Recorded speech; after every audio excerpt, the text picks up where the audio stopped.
Hello everyone, welcome to Magnet Brains. Myself Pratik Karn स्वागत करता हूं आपका अपने यूट्यूब चैनल मैग्नेट ब्रेन्स पर, जहां पर आपको मिलता है क्वालिटी कंटेंट, क्वालिटी एजुकेशन, वो भी बिल्कुल बाकायदा फ्री ऑफ कॉस्ट। ठीक है, तो फिजिक्स क्लास 11th का बहुत शानदार chapter mechanical properties of fluids, और अब हम आ चुके हैं उसके एक तरफा topic which is equation of continuity के ऊपर। ठीक है, इक्वेशन ऑफ कंटिन्यूटी जो है ना, ये आपको हेल्प करता है थोड़ा सा विजुलाइज करने में, किसको? बर्नौलीज प्रिंसिपल के डायग्राम को।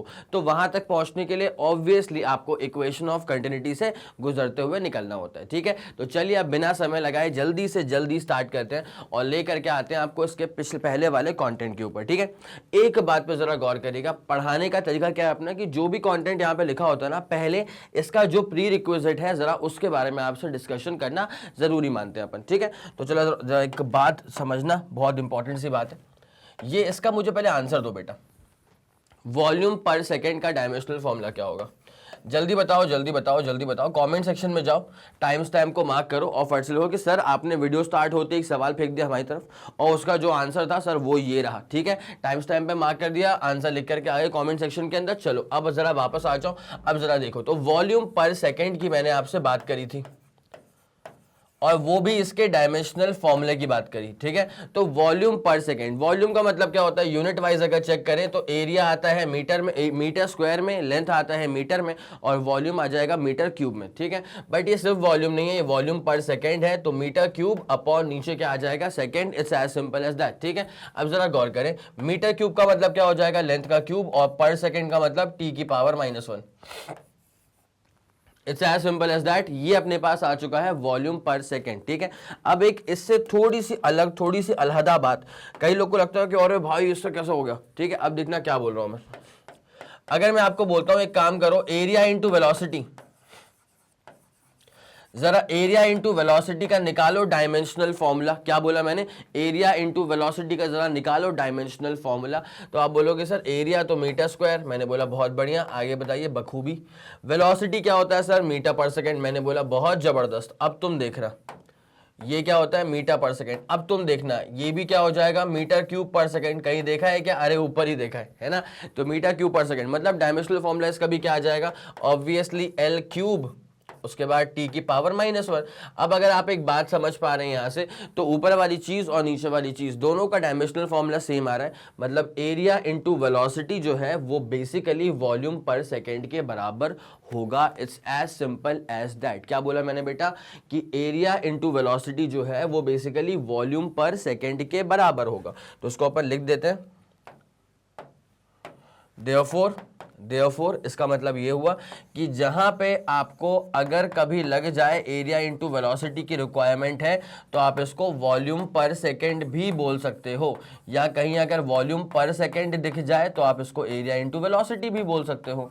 तो मेरे ख्याल से यहां तक का पूरा फंडा जो है वो आप लोग को सुपर क्लियर हो चुका होगा। तो जल्दी इसका स्क्रीनशॉट लो, उसके बाद फिर मैं आप लोगों को इक्वेशन ऑफ कंटिन्यूटी पर लेकर के आता हूं। हो गया? ले लिया इसका स्क्रीनशॉट? समझ गया इस पूरी बात को कि वॉल्यूम पर सेकेंड ही एरिया इंटू वेलोसिटी है और एरिया इंटू वेलोसिटी ही वॉल्यूम पर सेकेंड है। It's as simple as that. ठीक है, चलो consider a non viscous liquid in streamline flow through a tube A B of varying cross section. यहां पे ना दरअसल क्या करा गया कि काम को आसान करने के लिए दो बहुत ही प्यारे पिच पॉइंट कर दिए गए। ठीक है, पहला क्या कह रहे? नॉन विस्कस लिक्विड है, इसका मतलब ईटा वगैरह की आपको बात करने की यहां पे जरूरत नहीं पड़ेगी।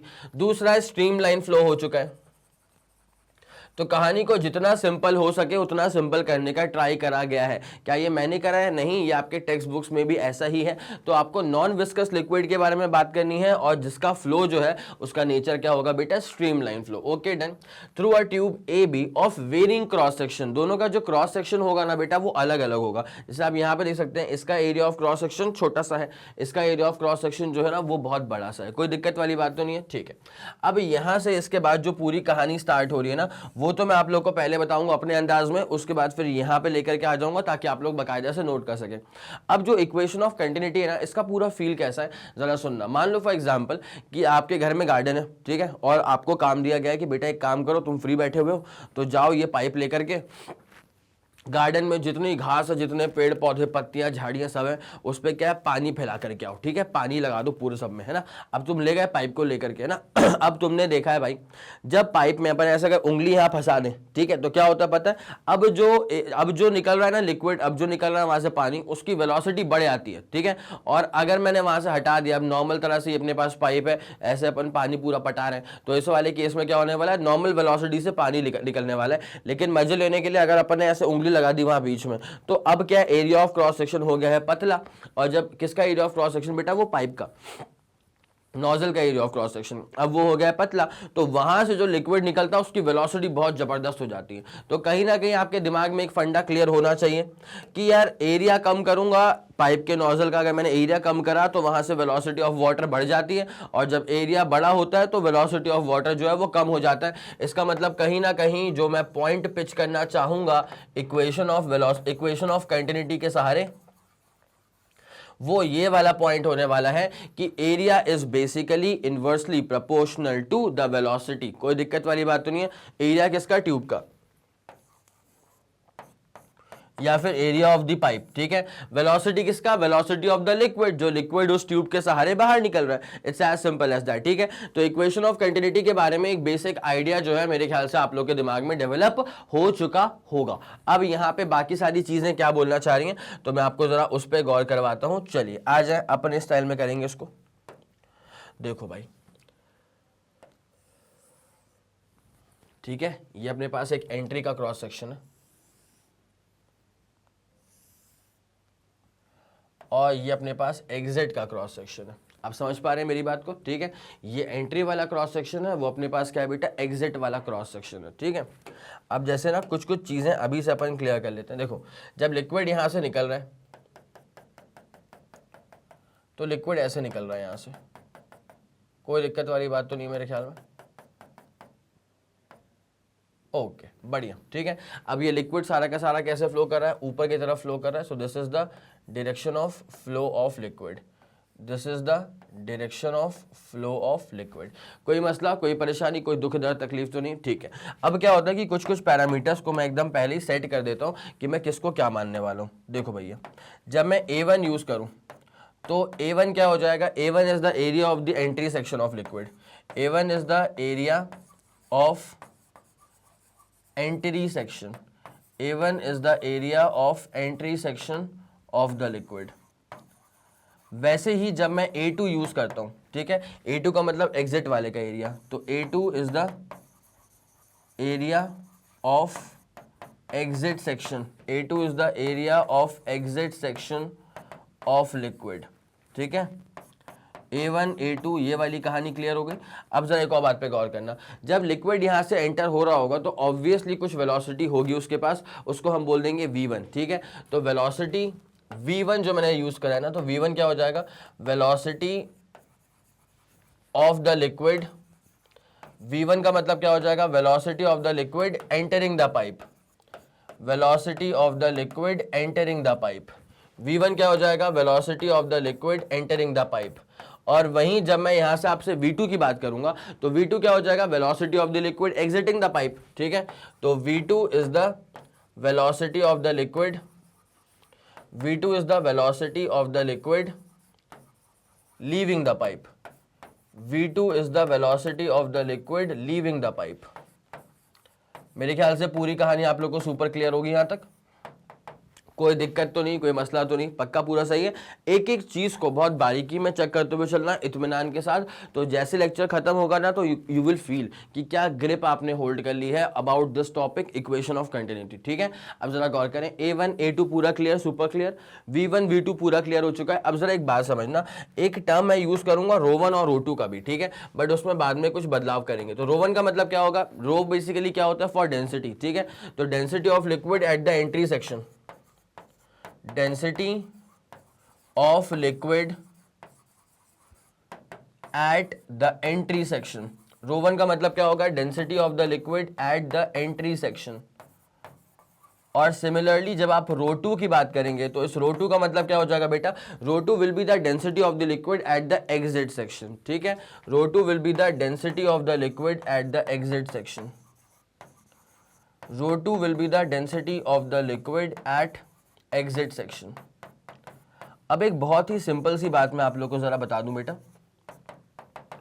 ये ρ1 ρ2 मैंने अभी के लिए यहाँ पे सेट कर दिया है, but the thing is this कि अगर लिक्विड को मैं कहता हूँ कि इनकम्प्रेसिबल लिक्विड है, क्या बोला मैंने लिक्विड के बारे में, मैंने बोला कि लिक्विड जो है ना वो इनकम्प्रेसिबल लिक्विड है, मतलब लिक्विड कंप्रेस नहीं हो पा रहा है, ना ही मतलब इतना ज्यादा टाइटली पैक्ड है, पूरा स्पेस इसने ऑक्यूपाई कर लिया है, लिक्विड ने पाइप के अंदर का पूरा स्पेस ऑक्यूपाई कर लिया है, तो ये बिल्कुल भी इनकम्प्रेसिबल लिक्विड बन चुका है, इसको बिल्कुल भी कंप्रेस नहीं कर सकता मैं, ना ही मैं इसको एंट्री के सेक्शन पे कंप्रेस कर पाऊंगा लिक्विड को, ना ही मैं लिक्विड को एग्जिट के सेक्शन पे कंप्रेस कर पाऊंगा। तो ऐसे केस में क्या है कि डेंसिटी जितनी यहां पर है उतनी ही वहां पर है, ठीक है, आया समझ के नहीं आया। अगर मैं कंप्रेस कर पा रहा हूं उसका मतलब डेंसिटी में वेरिएशंस हैं, अगर मैं कंप्रेस ही नहीं कर पा रहा हूं मतलब मैं मॉलिक्यूल्स का जो इंटरमॉलिक्यूलर डिस्टेंस है वो जरा भी चेंज नहीं कर पा रहा हूं, तो इस वाले केस में अगर इनकंप्रेसिबल लिक्विड हो गया तो डेंसिटी में कोई वेरिएशन नहीं है, जो डेंसिटी यहां पर वही डेंसिटी वहां पर, मतलब जो डेंसिटी एंट्री सेक्शन पर होगी वही डेंसिटी लिक्विड की जो है वो लीविंग सेक्शन पे होगी, एग्जिट वाले सेक्शन पे होगी, ठीक है।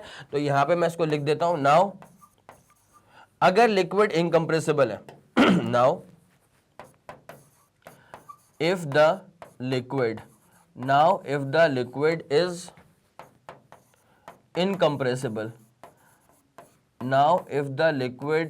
इनकंप्रेसिबल, तो इसका मतलब क्या हो गया बेटा कि जो डेंसिटी यहां पे वही डेंसिटी यहां पे, तो therefore density of liquid at the entry section is exactly equal to density of the liquid at the leaving section, it's as simple as that, ठीक है। तो ये टर्म्स है जो कि हमको यूज करने पड़ेंगे फॉर इक्वेशन ऑफ कंटिन्यूटी। अब जैसा आप मेरे साथ साथ बातों में चल रहे हो ना आगे की तरफ, तो आगे आने वाला जो प्रोसीजर है वो तो आप लोग के लिए बहुत ज्यादा सिंपल होने वाला है, ठीक है।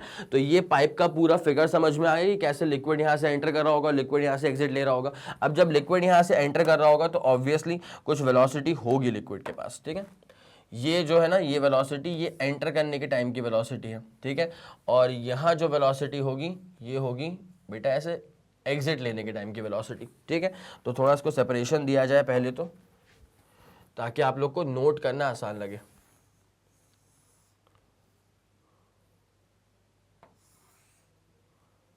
चलिए बेहतरीन, ठीक है।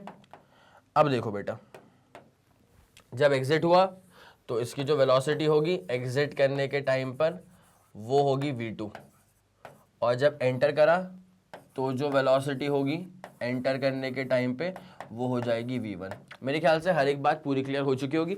तो पहले आप जरा इसका स्क्रीनशॉट लेंगे, उसके बाद फिर मैं कहानी को स्टार्ट करता हूँ। पहले आप जरा इसका स्क्रीनशॉट लीजिए बेटा, 3 2 1 रेडी गो एंड डन। हो गया पूरा क्लियर है, सुपर क्लियर है, चलो ठीक है, बेहतरीन बेहतरीन बेहतरीन, ये वाला फंडा पूरा क्लियर हो चुका है। अब होता क्या बेटा, एक बहुत सिंपल सी बात पर जरा गौर करेगा, इक्वेशन ऑफ कंटिन्यूटी जो है ना वो थोड़ा सा कंजर्वेशन ऑफ मास पर बेस्ड होता है। किस पर बेस्ड होता है? कंजर्वेशन ऑफ मास पर बेस्ड होता है। देखो जितना मास यहाँ पे एंटर करेगा पर सेकंड उतना ही मास यहाँ से लीव करेगा पर सेकंड, ठीक है। क्या बोला मैंने? जितना मास यहाँ से एंटर करेगा पर सेकंड उतना ही मास यहाँ से लीव भी करेगा पर सेकंड। इसी कारणवश वेलोसिटी यहाँ पे अलग अलग हो जाती है just to maintain constant mass per second, ठीक है। तो बस इस सुपर स्टेटमेंट को ध्यान में रखना कि the mass entering per second is exactly equal to the mass leaving per second, ठीक है। चलो अब अगर ये वाला फंडा पूरा क्लियर होगा ना तो अब कहानी आसान रहेगी। मास entering per second, mass entering per second in the pipe is exactly equal to the mass leaving per second, is exactly equal to the mass leaving per second। तो mass entering per second in the pipe is exactly equal to the mass leaving per second, ठीक है। अब एक बात सुनना बेटा, जल्दी से एक काम करो, कमेंट सेक्शन में जाओ और मुझे बताओ कि डेंसिटी, मास और वॉल्यूम के बीच में कोई रिलेशन होता है क्या? अगर होता है तो क्या रिलेशन होता है वो कमेंट सेक्शन में बेहतरीन तरह से लिख करके आ जाना। मैंने अपने वीडियोस के नीचे ना कमेंट सेक्शन में जो जो आप लोग फॉर्मूले लिखते हैं, आंसर लिखते हैं, मैं उसको सबको चेक करता हूँ और देख करके बड़ी खुशी होती है कि हाँ यार जो भी चीज़ें मैंने पढ़ाई थी ना वो आप आप लोगों तक बहुत बेहतरीन तरह से पहुंच गई हैं। कितने बार मैंने पूछा है कि ईटा का डायमेंशनल फॉर्मूला क्या होता है, और एक बार भी ऐसा नहीं हुआ है कि किसी का फॉर्मूला गलत हो गया हो। ठीक है, सब लोग लिख करके आए थे ml-1 t-1। तो ये बहुत ही ज़्यादा बेहतरीन बात है। इससे समझ में आता है कि अपना जो चैट बॉक्स है, अपना जो कॉमेंट सेक्शन है, वो कितना ज़्यादा एक्टिव है, आप तक मेरी बात कितनी शानदार इंटेंसिटी से पहुँच पा रही है। ठीक है, तो मैंने क्या बोला बेटा कि डेंसिटी का फॉर्मूला क्या होता है, इसका फॉर्मूला क्या होता है, आप लोगों ने आंसर ले दिया होगा। ठीक है, अब जरा वापस आ जाओ, चेक करो। डेंसिटी का फॉर्मूला होता है बेटा मास अपॉन वॉल्यूम। ठीक है, अब जरा गौर करें, अगर डेंसिटी हो गया है मास अपॉन वॉल्यूम, तो वहां से मास क्या हो जाएगा, डेंसिटी इनटू वॉल्यूम। वहां से मास क्या हो जाएगा बेटा, डेंसिटी इनटू वॉल्यूम। ठीक है, तो mass entering per second is equals to density into volume पर सेकेंड। भाई एंटर की डेंसिटी क्या होती है, ρ1। ठीक है, उसके बाद क्या आ जाएगा, वॉल्यूम एंटरिंग पर सेकेंड। ठीक है, फिर क्या आ जाएगा बेटा, volume entering per second, volume entering per second. अब जरा उसके बाद पे जरा गौर करिएगा, उसके बाद आता है मास लीविंग पर सेकेंड। क्या आता है, मास लीविंग पर सेकेंड। तो डेंसिटी जो लीव करने के टाइम पे थी, उसके बाद क्या हो जाएगा, डेंसिटी, देखो मास लीविंग पर सेकेंड है तो density into volume leaving per second होना चाहिए। ठीक है, into volume leaving per second, into क्या हो जाएगा बेटा, वॉल्यूम लीविंग पर सेकेंड। मेरे ख्याल से कहानी पूरी क्लियर होगी यहां तक। अब जरा गौर करिएगा, ρ1 into volume entering per second की जब बात की जाएगी, किसकी बात की जाएगी बेटा, वॉल्यूम एंटरिंग पर सेकंड की। तो आप लोगों को मैंने आज ही एक बात बहुत बेहतरीन सी क्लियर करवाई थी। वो क्या थी बेटा कि देखो, वॉल्यूम पर सेकेंड जो होता है ना, अब वो वॉल्यूम एंटरिंग पर सेकेंड हो चाहे वॉल्यूम लीविंग पर सेकेंड हो, लेकिन वो है तो वॉल्यूम ही ना। तो जब वॉल्यूम पर सेकेंड आप निकालोगे, डायमेंशनल फॉर्मूला क्या आ जाएगा इसका, L3T-1। सेम चीज अगर आप एरिया इंटू वेलोसिटी करते हो तो उसका भी डायमेंशनल फॉर्मूला सेम आता है, L3T-1, जिसका बेसिकली मतलब क्या हुआ कि area into velocity is basically volume पर सेकेंड। ठीक है, एरिया इंटू वेलोसिटी क्या हो जाएगा, वॉल्यूम पर सेकेंड। तो जब वॉल्यूम पर सेकेंड निकालना हो तो आप ऑब्वियसली एरिया इंटू वेलोसिटी का जिक्र तो कर ही सकते हैं ना। ठीक है, अब देखो डेंसिटी ρ1 हो गया, उसके बाद वॉल्यूम एंटरिंग पर सेकेंड था तो एरिया एंट्री का, उसके बाद वेलोसिटी भी एंट्री का, तो ρ1 उसके बाद A1 इंटू V1 हो जाएगा। अब जरा गौर करें, जब मैं यहां पे गेम खेलूंगा तो ρ2, उसके बाद क्या है, जब वॉल्यूम पर सेकेंड की बात होती है तो वॉल्यूम पर second is basically area into velocity. अब जब वॉल्यूम लीविंग पर सेकेंड था तो area of the leaving section, उसके बाद क्या हो जाएगा बेटा, velocity of the leaving section, मतलब V2 हो जाएगा। मेरे ख्याल से यहां तक का फंडा भी आप लोगों को सुपर क्लियर होगा। अब जरा गौर करिएगा, जब इनकंप्रेसिबल लिक्विड आता है, मैंने इस बारे में आपसे बात कर ली थी कि अगर लिक्विड को मैं कंप्रेस कर पाऊंगा तो उसका डेंसिटी वेरिएबल है। अगर मैं लिक्विड को बिल्कुल भी कंप्रेस नहीं कर पा रहा हूं, इसका मतलब उसकी डेंसिटी यूनिफॉर्म थ्रू आउट है, यूनिफॉर्म थ्रू आउट है। तो अगर मैं यहां पर एक कंडीशन इंपोज कर देता हूं फॉर इनकंप्रेसिबल लिक्विड, ठीक है, मैंने यहां पर एक कंडीशन इंपोज कर दी है कि अगर इनकंप्रेसिबल लिक्विड है, for incompressible liquid we have, incompressible liquid के लिए कहानी कैसी हो जाएगी बेटा, for incompressible liquid we have ρ1 equal to ρ2। अगर ऐसी बात है तो मैं उसको रो बोल देता हूं। अगर दोनों की ही वैल्यू सेम है तो ρ1 और ρ2 अलग अलग डिनोशंस देने की जरूरत ही नहीं है, सिर्फ मैं उसको रो बोल दूंगा। क्या बोल दूंगा, रो बोल दूंगा। ठीक है, जब मैं उसको रो बोल दूंगा ना, देयरफॉर हमारे पास अब जो कहानी है वो क्या डेवलप होगी, ρ1 की मतलब ρ1 मतलब क्या, रो के बराबर हो चुका है, तो अपने पास A1 V1 है, तो ρ1 मतलब रो हो चुका है, फिर बचेगा A1 V1, ρ2 मतलब भी रो हो चुका है, फिर बचेगा A2 V2। अब जरा गौर करना, रो से रो निपट जाएगा। ठीक है, तो यहां पे क्या आ जाएगा बेटा, A1 V1 is equals to A2 V2। भाई ये V किसके लिए है, ये वाला V फॉर वेलोसिटी है ना, ये वाला V किसके लिए है, वेलोसिटी के लिए। वॉल्यूम से कंफ्यूज मत करना, वॉल्यूम को अपन स्टार्टिंग में ही खोल के आ गए थे बेटा। ठीक है, मास एंटरिंग पर सेकंड क्या होगा था, density into volume entering per second. तो वॉल्यूम पर सेकंड को अपन खोल चुके हैं, उसके बाद से वॉल्यूम रहा ही नहीं, क्या बन गया वो, एरिया इंटू वेलोसिटी। ठीक है, ये वाली बात समझ में आ गई। इसका मतलब क्या होता है, A1 V1 equal to A2 V2। Sir ये A1 V1 क्या होगा, देखो एंट्री के टाइम का एरिया और एंट्री के टाइम की वेलोसिटी। ठीक है, A2 V2 क्या होगा, A2 का मतलब एग्जिट के टाइम का एरिया और V2 का मतलब एग्जिट के टाइम की velocity. It's as simple as that. अब मैं जितने चाहूं उतने यहाँ पे सेक्शंस डेवलप कर सकता हूं। ठीक है, मैं बता रहा हूं इसके बारे में। तो अभी के लिए क्या समझ में आ गया कि A1 into V1 is equal to क्या आ गया बेटा, A2 इंटू V2। इसका मतलब product of area into velocity is constant. अरे अभी आया था A1 V1 मतलब फर्स्ट क्रॉस सेक्शन का, फिर वो किसके बराबर आ गया A2V2 मतलब सेकंड क्रॉस सेक्शन का, फिर वो आ जाएगा A3V3 के बराबर, फिर A4V4 के बराबर, ऐसे infinite number of cross sections में ले सकता हूं, ठीक है। तो इसका अल्टीमेटली मतलब क्या निकलने वाला है कि भाई तुम A1V1 ले लो, चाहे A2V2 ले लो, चाहे A3V3 ले लो, अल्टीमेटली मतलब ये निकलता है कि एरिया इंटू वेलोसिटी जो है इसका जो प्रोडक्ट है this is basically constant. Area into velocity का जो प्रोडक्ट है दिस इज बेसिकली कांस्टेंट। यार अगर एरिया इंटू वेलोसिटी कांस्टेंट है तो एरिया और वेलोसिटी कैसे हो जाएंगे, इनवर्सली प्रोपोर्शनल ना। अगर एरिया और वेलोसिटी का जो प्रोडक्ट है वो कांस्टेंट है तो एरिया और वेलोसिटी कैसे हो जाएंगे, ये हो जाएंगे बेटा एक दूसरे के inversely proportional. It's as simple as that, ठीक है, ये हो जाएंगे एक दूसरे के इनवर्सली प्रोपोर्शनल।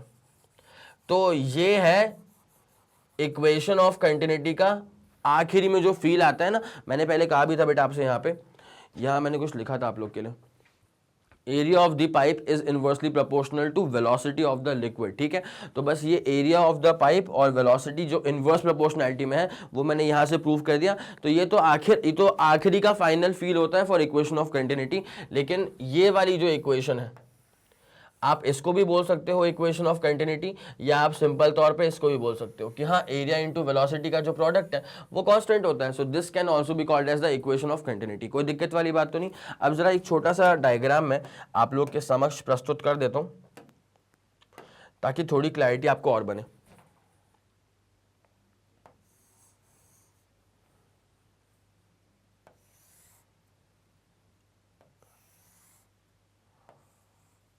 देखो भाई मैंने दो क्रॉस सेक्शन अभी आप लोगों को दिखा दिए, ठीक है। अब एक काम करना, यहाँ पर क्या हो जाएगा बेटा, यहाँ पे जो एरिया होगा वो हो जाएगा A1 के बराबर और यहाँ पर जो वेलोसिटी हो जाएगी वो हो जाएगी V1 के बराबर, ठीक है। अब मैंने एक क्रॉस सेक्शन मान लिया यहाँ ले लिया बीच में, तो यहाँ पे एरिया क्या हो जाएगा A2 के बराबर, वेलोसिटी क्या हो जाएगी V2 के बराबर, ठीक है। अब मैंने एक क्रॉस सेक्शन जो है ना बेटा मान लिया यहाँ ले लिया बीच में, तो यहाँ पर एरिया क्या हो जाएगा बेटा A2 के बराबर, A3 के बराबर और वेलोसिटी क्या हो जाएगी V3 के बराबर। अब मान ले आखिरी का वो क्रॉस सेक्शन है, ठीक है। तो यहाँ पे एरिया क्या ले लिया मैंने A4 के बराबर और वेलोसिटी क्या ले ली मैंने V4 के बराबर। चलेगा आप लोग को इतना।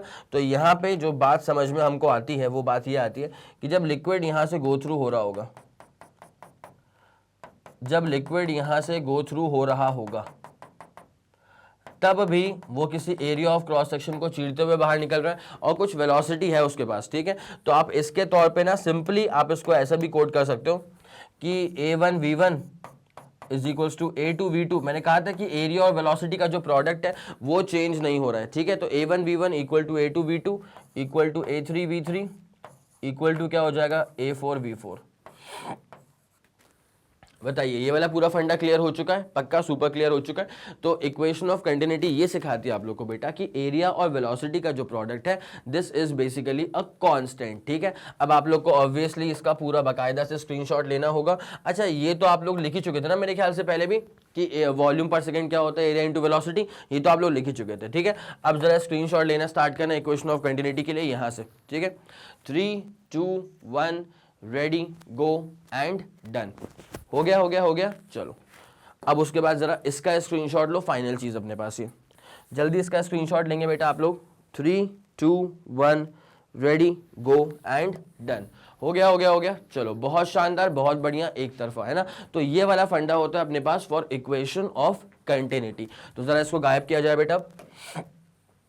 अब जो कुछ हमने पढ़ा, जो कुछ हमने सीखा, वही चीज़ें आपको यहाँ पे भी गिवन है। बट अपना स्टाइल क्या होता है कि पहले पूरा बैक स्लाइड वर्क करेंगे अपन, ठीक है। हर चीज़ को बहुत ज़्यादा अच्छे से समझेंगे, गूढ़ ज्ञान हासिल करेंगे। उसके बाद किन टर्म्स में रिप्रेजेंट करना है वो ज़रा यहाँ पे देख लेंगे। तो दोनों मिलाकर के एक बहुत ही डेडली कॉम्बिनेशन बन जाएगा। इसमें फिर मार्क्स कटने की गुंजाइश रहती ही नहीं है, बिकॉज सब डिलीवर कर दिया आप लोगों ने। प्रॉपर टर्म्स यूज़ कर लिए, प्रॉपर डेरिवेशन दिखा दिया और टेक्निकल टर्म्स तो आप लोग यूज़ कर ही चुके हैं, जिससे कि आपको मार्क्स गेन होते हैं, ठीक है। चलिए अब जरा गौर करिएगा। V1 V2 का मतलब क्या होगा, velocity of flow of liquid eight A and B। हमने भी उसको V1 V2 बोला था, ठीक है। अब उसके बाद क्या हो रहा है, ρ1 ρ2 का मतलब क्या होगा, density of the liquid at A and B. Density जो लिक्विड की ए के पास थी, मतलब ए वाले क्रॉस सेक्शन पे थी, उसको मैंने ρ1 बोल दिया, और जो बी वाले क्रॉस सेक्शन पे थी उसको हमने क्या बोल दिया बेटा, उसको हमने बोल दिया ρ2, ठीक है। हालांकि हम जानते हैं कि अगर ये लिक्विड इनकम्प्रेसिबल है तो फिर ρ1 और ρ2 दोनों की वैल्यू जो है वो सेम रहेगी, ठीक है। फॉर इनकम्प्रेसिबल लिक्विड, इसको मेरे साथ साथ कहीं ऐसे हैशटैग नोट में लिख लेना, ठीक है। For incompressible liquid there is no variation, for incompressible liquid there is no variation of density, for incompressible liquid there is no variation of density, for incompressible liquid there is no variation of density, it's as simple as that, ठीक है। अब जरा गौर करें, mass of liquid entering per second, जो A पर mass enter हो रहा है वो mass क्या हो जाएगा, density into volume, ठीक है। अब अगर mass entering per second आपको निकालना है तो density into volume entering per second निकालना पड़ेगा, और volume per second क्या होता है, area into velocity, यहाँ पर वही लिखा हुआ है density as it is, फिर area into velocity, because area into velocity करूंगा तभी तो मुझे मिलेगा density, तभी तो मुझे मिलेगा वॉल्यूम पर सेकंड, ठीक है। चलो उसके बाद क्या लिखा हुआ है, similarly mass of liquid leaving per second, वो इसके बराबर हो जाएगा। अब होता क्या है, कंजर्वेशन ऑफ मास के हिसाब से mass entering, mass of the liquid entering per second is equal to mass of the liquid leaving per second at B. Entry कहां पे हो रही है, ए पे, और लीव कहां पे कर रहा है, बी पे, तो ρ1 A1 V1 equal to ρ2 A2 V2, ठीक है। अब जरा इसका स्क्रीनशॉट लो पहले तो बेटा, इसका स्क्रीनशॉट लो, 3 2 1 रेडी गो डन, हो गया इसका स्क्रीनशॉट, ठीक है। अब जरा आ जाओ अगले वाले कंटेंट पे। जब ऐसा हो गया है फॉर इनकम्प्रेसिबल लिक्विड ρ1 और ρ2 दोनों की वैल्यू जो है वो एग्जैक्टली बराबर हो जाएगी, ठीक है। जब बराबर हो गई तो वो कट गया, तो क्या बचा, A1 V1 equal to A2 V2, या फिर area into velocity is a constant, ठीक है। अगर area into velocity is a constant तो इसी इक्वेशन को कहा जाएगा बेटा इक्वेशन ऑफ कंटिन्यूटी, इसी इक्वेशन को कहा जाएगा बेटा इक्वेशन ऑफ कंटिन्यूटी, ठीक है। उसके बाद क्या देखा है अपन ने, it means larger is the area of cross section, obviously since area और velocity they are inversely proportional, area और velocity they are basically inversely proportional, तो इसका मतलब क्या हो गया, larger is the area of cross section, अगर area of cross section ज्यादा होगा then smaller will be the velocity of the liquid, because inversely proportional है तो एरिया ज्यादा तो वेलोसिटी ऑटोमेटिकली कम हो जाएगी, ठीक है। And vice versa, it is due to this reason that deep water run slow और slow water run deep, the jet of falling water becomes narrow as it goes down, ठीक है। जैसे नीचे की तरफ जाएगा तो वो नैरोअर होता हुआ चले जाता है, ठीक है। तो मेरे ख्याल से ये वाला पूरा फंडा जो था आप लोगों को क्लियर हो गया होगा विद सुटेबल एग्जांपल्स। जल्दी आप इसका स्क्रीनशॉट लेंगे बेटा, फटाफट जल्दी आप इसका स्क्रीनशॉट लेंगे, 3 2 1 रेडी गो एंड डन, हो गया, चलो बहुत बढ़िया, बहुत जबरदस्त, बहुत ही शानदार, ठीक है। अब ये रहा आप लोग के समक्ष एक बहुत ही शानदार सा क्वेश्चन प्रस्तुत, ठीक है। Water flows through a horizontal pipe of radius 1 centimetre at a speed of 2 metre per second, ठीक है। रेडियस तो गिवन है 1 सेंटीमीटर, स्पीड है वाटर की 2 metre per second. Now what should be the diameter of its nozzle if the water is to come out at a speed of 10 metre per second, ठीक है। एक बात जरा देखना, यहाँ पे रेडियस वगैरह गिवन है, यहाँ पे सेंटीमीटर मतलब सीजीएस यूनिट, लेकिन जो वेलोसिटी जो स्पीड गिवन है ना वो गिवन है मीटर पर सेकेंड में, मतलब एसआई में गिवन है, ठीक है। अब आप सब लोग जानते हैं कि यहाँ पे अगर आप कभी ना दो चीज़ों का रेशियो निकाल रहे हो, फॉर एग्जांपल मान लो आप दो चीज़ों का रेशियो निकाल रहे हो, ठीक है। एक बार एसआई में निकाल दो, एक बार सीजीएस में निकाल दो। फॉर एग्जांपल अगर मैं वो दो सेम तरह की चीज़ों का रेशियो निकाल रहा हूँ मैं, फॉर एग्जांपल, ठीक है। तो L1 मान लेते हैं अपन कितना, L1 मान लेते हैं अपन 50 सेंटीमीटर, ठीक है, और L2 अपन मान लेते हैं 100 सेंटीमीटर, ठीक है। ये मैं कर रहा हूँ किसमें, सीजीएस में। तो जब मैं L1 और L2 का रेशियो लूंगा तो 50 सेंटीमीटर अपॉन 100 सेंटीमीटर मतलब क्या हो जाएगा 1/2, ठीक है। तो 1/2 कितना आंसर देगा मेरे को 0.5। ऑब्वियसली यूनिट की बात करने की जरूरत नहीं है बिकॉज सेम चीजों का रेशियो यूनिट कट गई है, ठीक है। अगर मैं रेशियो निकाल, ये रेशियो आया मेरा सीजीएस में, रेशियो आया सीजीएस में, मतलब रेशियो निकाला मैंने सीजीएस क्वांटिटीज का, ठीक है। लेकिन अगर मैं यहीं इसको एसआई में कर लेता तो L1 क्या हो जाता मेरे पास, ये 50 सेंटीमीटर क्या होता है बेटा 0.5, मतलब 50 सेंटीमीटर है तो 0.5 मीटर्स, आधा मीटर है ना बेटा, आधा मीटर है। और जो ये L2 है अगर मैं इसको लिख दूं SI में, तो 100 सेंटीमीटर का मतलब क्या होता है, 1 मीटर होता है, इसको मैंने लिखा 1 मीटर। जब मैं इसका रेशियो निकालूंगा L1/L2, तो 0.5 अपॉन नीचे क्या हो जाएगा 1, तो अपना रेशियो वहां पे कितना आएगा 0.5 ही आएगा ना। It's as simple as that, कोई दिक्कत वाली बात तो नहीं है। तो यहां से क्या फंडा मैंने क्लियर कर दिया बेटा आप लोग को कि रेशियो आप SI में निकाल लो या CGS में निकाल लो, कोई फर्क नहीं पड़ता है। बिकॉज हमें लग क्या रहा होता है कि यार SI में अलग आना चाहिए, CGS में अलग आना चाहिए, बिकॉज यूनिट अलग है। लेकिन रेशियो लेने के टाइम पर यूनिट का कोई एग्जिस्टेंस बचता है क्या, बिल्कुल नहीं बचता। अगर सेम चीजों का रेशियो है तो यूनिट कट गई बेटा, कोई दिक्कत तो नहीं। तो बेटा एक काम करो, इसका स्क्रीनशॉट ले लो, उसके बाद फिर अपन एक काम करेंगे, क्वेश्चन को सॉल्व करेंगे। ठीक है, ये हो गया हो गया हो गया, चलो चलो चलो क्लियर। अब जरा इस सवाल पे आ जाओ बेटा जल्दी। चलिए ठीक है, बहुत शानदार। तो आप समझ गए इस बारे में कि यहाँ पे ना यूनिट का कोई मसला नहीं होता। अगर आप रेशियो निकालना चाह रहे हैं तो यूनिट्स आपको तंग नहीं कर सकती। ठीक है, चलो ओके। अब जरा कहानी को आगे बढ़ाते हैं। तो water flows through a horizontal pipe जिसका रेडियस जो है ना वो 1 सेंटीमीटर है at a speed of 2 metre per second. अच्छा, आगे जाकर के स्पीड जो है वो बढ़ गई। अगर आगे जाकर के स्पीड बढ़ गई है तो जरा मुझे आंसर दो बेटा, जल्दी कॉमेंट सेक्शन में जाओ और मुझे आंसर दो। एग्जिट वाले की जो स्पीड है वो बढ़ गई है।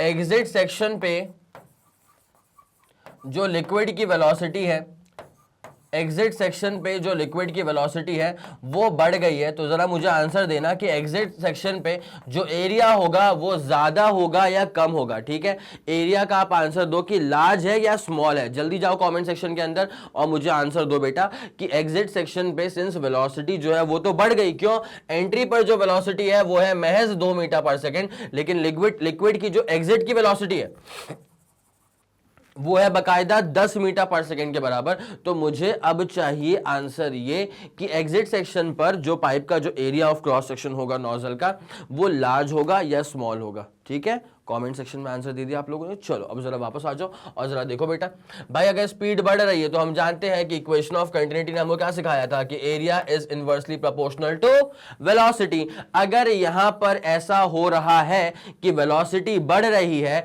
अगर वेलोसिटी बढ़ रही है इसका मतलब लाजमी सी बात है कि एरिया जो है वो हो गया होगा कम। कोई दिक्कत वाली बात तो नहीं, पक्का डैम श्योर है। चलो बहुत जबरदस्त, बहुत ही ज्यादा बेहतरीन बात। ठीक है, क्लियर करें क्लियर करें क्लियर करें, ओके डन। ठीक है, अब जरा गौर करना, तो लिक्विड जो इसका पूरा बनेगा ना सेटअप वो कैसे बनेगा, देखो बेटा।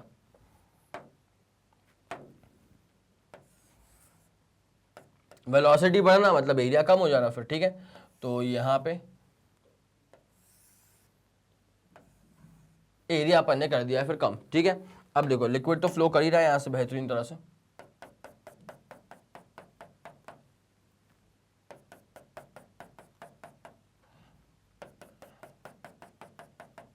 लिक्विड तो फ्लो कर ही रहा है,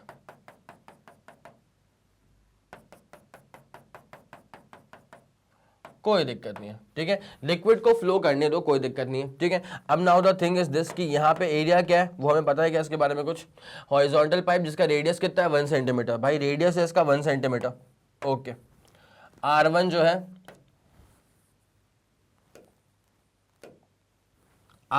है वो है 1 सेंटीमीटर और एंटर करने की जो वेलोसिटी है लिक्विड की वो कितनी है बेटा, सिर्फ 2 मीटर पर सेकेंड। जो एंटर करने की वेलोसिटी है लिक्विड की वो है 2 मीटर पर सेकेंड।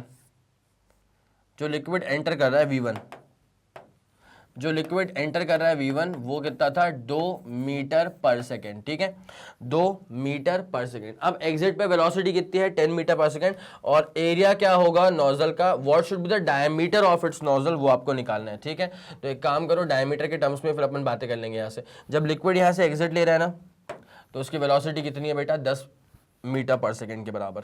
ठीक है, वेलोसिटी कितनी है बेटा 10 मीटर पर सेकेंड के बराबर, मतलब V2 की वैल्यू है ये। अब इसका डायमीटर क्या होगा वो अपने को पता नहीं है, तो इसका अपने को निकालना है डायमीटर, मतलब बोले तो D2 निकालना है। ठीक है, अब आप सब लोग जानते हैं इक्वेशन ऑफ कंटिन्यूटी के हिसाब से एरिया इंटू वेलोसिटी का product at the entry section is exactly equal to area into velocity का product at the exit section. ठीक है, एंट्री वाले का एरिया वेलोसिटी का प्रोडक्ट और एग्जिट वाले का एरिया वेलोसिटी का प्रोडक्ट वो जो है वो होने वाला है बराबर। ठीक है, चलो अब उसी का हवाला देते हुए आगे बढ़ते हैं। According to equation of continuity,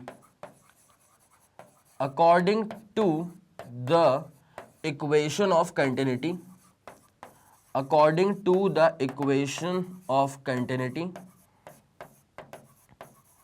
होने वाला क्या है कि एरिया इंटू वेलोसिटी का जो प्रोडक्ट है वो होने वाला है कांस्टेंट, ठीक है। तो A1 V1 is equal to क्या होने वाला है A2 इंटू V2। अब एरिया क्या होता है, एरिया होता है पाई इंटू आर का स्क्वायर, ठीक है। एरिया क्या होता है पाई इंटू आर का स्क्वायर। अगर A1 निकालना है तो मतलब R1 का स्क्वायर। अब यार रेडियस क्या होता है, रेडियस होता है डायमीटर का हाफ। और मैं इसके पीछे क्यों पढ़ा हूं, बिकॉज सवाल में जो मुझसे रिक्वायर्ड है ना वो रेडियस रिक्वायर्ड नहीं है, वो रिक्वायर्ड है डायमीटर। क्या रिक्वायर्ड है बेटा, डायमीटर रिक्वायर्ड है, ठीक है। अब एक काम करो, एक और चीज, छोटे मोटे पाइप्स है भाई, ठीक है। तो इन छोटे मोटे पाइप्स का जो रेडियस होगा ना या जो डायमीटर होगा उसको मीटर्स में एक्सप्रेस करना वो फालतू काम हो जाएगा, ठीक है। बिकॉज आप प्रैक्टिकली सोचो ना, पाइप का जो रेडियस होता है, अरे जिस पाइप को लेकर के तुम गार्डन में वो पूरा पानी फैला रहे थे, तो वो जो पाइप का नोजल है उसका जो रेडियस है क्या वो मीटर्स में एक्सप्रेस करना वाजिब होगा, नहीं। उसको आप ऑब्वियसली सेंटीमीटर्स में करिए एक्सप्रेस, ठीक है। तो यहां पर एक बात जरा सुनना, यहाँ पे एरिया क्या होगा पाई इंटू आर का स्क्वायर। अब रेडियस क्या होता है बेटा, डायमीटर का हाफ होता है, ठीक है। तो रेडियस होता है डायमीटर का हाफ, तो d1/2 का स्क्वायर पाई इंटू आर का स्क्वायर हो गया। उसके बाद क्या हो जाएगा, वेलोसिटी v1 हो जाएगी। उसके बाद a2 क्या हो जाएगा, पाई इंटू r2 का स्क्वायर। अब रेडियस क्या हो जाएगा, डायमीटर का हाफ, तो d2 का हाफ आर का स्क्वायर। उसके बाद बगल में क्या आ जाएगा, वेलोसिटी v2, तो वेलोसिटी आ गया v2। कोई दिक्कत वाली बात तो नहीं है, ठीक है बेटा। अब जरा एक काम करें, पाई से पाई तो निपट गया, पाई से पाई तो निपट गया। अब जरा गौर करना क्या होता है, ध्यान दो ध्यान दो ध्यान दो, यहाँ पे गौर करो भाई। वेलोसिटी v1 कितना है, तो वेलोसिटी v1 था अपने पास 2 मीटर पर सेकंड, तो लिखो उसको 2 मीटर पर सेकंड, कोई दिक्कत वाली बात नहीं है, ठीक है। अब उसके बाद क्या हो जाएगा, अच्छा एक और काम मैं आप लोग के लिए यहाँ पे कर सकता हूँ बेटा, वही कर दिया जाए क्या, चलो पहले वही कर देता हूँ ताकि एक तरफ में लेके आ जाऊं सब चीजों को, ठीक है। जब यहां पे मैं इसको सॉल्व करूंगा ना तो मेरे पास क्या आएगा पता है, d2 का square upon 4 velocity v2 is equal to यहां पे आ जाएगा d1 का स्क्वायर अपॉन 4 और बगल में आ जाएगा वेलोसिटी v1, ठीक है। कोई दिक्कत नहीं, कोई मसला नहीं, d2 निकालने से अपने को मतलब है। तो d2 का स्क्वायर, यहां 4 से 4 को निपटा दो बेटा, 4 और 4 तो निपट चुका है, ठीक है। अब क्या आएगा अपने पास, d2 का स्क्वायर इज इक्वल्स टू यहां पे क्या आ जाएगा, d1 का स्क्वायर और फिर आ जाएगा v1/v2, फिर क्या आ जाएगा v1/v2, ठीक है। तो d2 का स्क्वायर इज इक्वल्स टू क्या हो जाएगा, d1 का स्क्वायर, फिर आ जाएगा v1/v2। It's as simple as that. अब बस सारी वैल्यूज को पुट करना बचा और कुछ नहीं। तो d2 का square is equals to d1 का स्क्वायर। d1 क्या होगा बेटा, तो डायमीटर, अब ये d1 क्या हो जाएगा अपने पास, पाई इंटू डायमीटर, वैसे भी क्या होता है, it is twice of radius, ठीक है।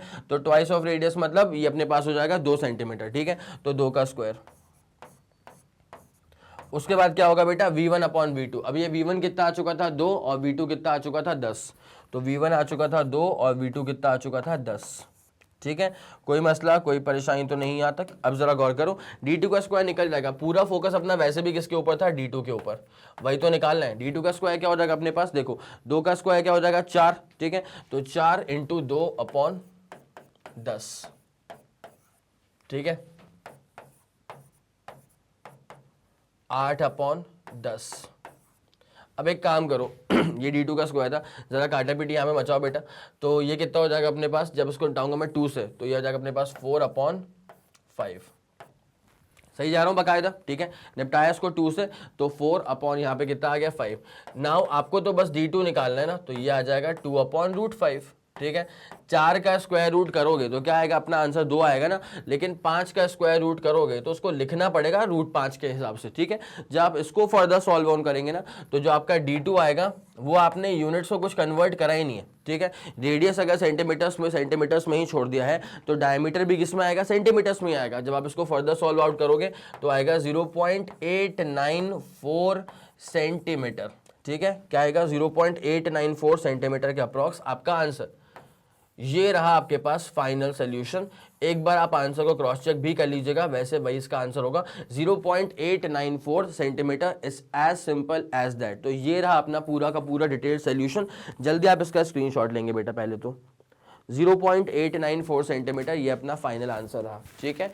आगे पूरी बात समझ में, 3 2 1 रेडी गो डन, ठीक है बेटा। अब इसको नोट कैसे करना था भाई, इसमें मैं अगर चाहूँ ना इसको ज़रा सेपरेट कर दूँ, डायग्राम बनाओगे पहले तो, ठीक है। ये डायग्राम वाला सेक्शन बनेगा पहले, ओके। डायग्राम का सेक्शन, फिर आप ये सब चीजें लिखेंगे और जब ये सब लिखना आपका हो जाएगा तो उसके बाद फिर आप जाएंगे इसके तीसरे वाले पार्ट पे, दैट इज इस वाले पार्ट पे। कोई दिक्कत तो नहीं है, वैसे मेरे ख्याल से नोट करना अब आप लोग के लिए बेहतरीन तरह से और भी आसान हो चुका होगा। हो गया, चलो क्लियर करें इसको। ओके, ये था अपने पास एक बहुत ही शानदार question which was basically based on equation of continuity. तो इक्वेशन ऑफ कंटिन्यूटी मेरे ख्याल से आपको पूरा बेहतरीन तरह से समझ में आ गया होगा। एक ही फंडा है इसका कि एरिया इनटू वेलोसिटी का जो प्रोडक्ट है वो रहेगा कांस्टेंट। इस बात को दिमाग में बेहतरीन तरह से बिठा लेना, बसा लेना। ये था इक्वेशन ऑफ कंटिन्यूटी। अब अगर ये वाला फंडा आपको समझ में आ गया है, ग्रिप आपके इसके ऊपर अगर स्ट्रांग हो चुकी है, तो आगे जो बर्नौली पढ़ेंगे अपन उसमें भी कोई दिक्कत आपको नहीं आने वाली है। अब इसके जस्ट बाद जो आपको लेक्चर मिलेगा वो मिलेगा आपको एनर्जी ऑफ लिक्विड के ऊपर, ठीक है। तो जैसा जान आपने इस टॉपिक पे लगाया था वैसे ही जान आगे आने वाले हर टॉपिक पे लगाना। फ्लूइड का जो पूरा मैटर है वो इक्वेशन ऑफ कंटिन्यूटी से बहुत ज्यादा जुड़ा हुआ होता है। आ गया पूरा समझ में? चलिए ठीक है, अब एक काम करें, इस सेशन को यहीं पे खत्म करते हैं। और जैसे कि आप लोग जानते हैं बेटा कि मैग्नेट ब्रेन जो प्रोवाइड करता है आप लोगों को, वो CBSE English medium as well as Hindi medium वाली classes with entire full complete syllabus coverage. उसके बाद spoken English, CUET, NTSC, olympiad, UP board, Bihar board और एमपी बोर्ड की भी classes with entire full complete syllabus coverage. इसके अलावा अगर आपको कोई भी इंफॉर्मेशन चाहिए तो आप मैग्नेट ब्रेन्स के ऑफिशियल वेबसाइट पर विजिट कर सकते हैं। Thank you so much.